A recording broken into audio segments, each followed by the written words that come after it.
கர்த்தர் எதிர்பார்க்கிறது இதில் மேன்மையான ஒரு நன்மை, நன்றியாதவருக்கும் துன்மார்களுக்கும் நன்மை செய்கிற நன்மை. கிறிஸ்துவ ஜனங்கள் அப்படி இருக்கோமா?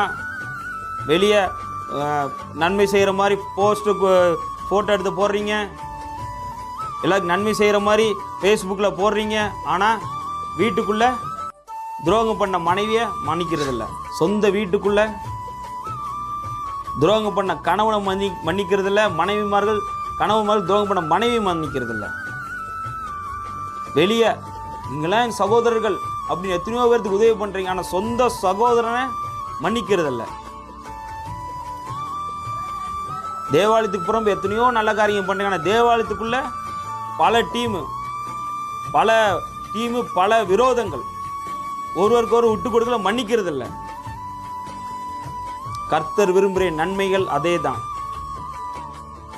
நீங்கள் என்னதான் கொடுத்தாலும் என்னதான் பண்ணாலும் என் கிறிஸ்துவ ஜனமே, என் தேவ ஜனமே, இயேசு கிறிஸ்து மன்னிக்கிறது போல நன்மை செய்வது போல் நீங்கள் செய்யலைன்னா பரலோகம் இல்லை.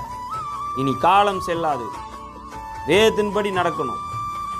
உலகப்பரமாக நம்ம நல்லா செஞ்சு நன்மை செஞ்சுட்டு நம்ம பரலோகம் போவோம்னா நம்ம ஏமாந்து போவோம்.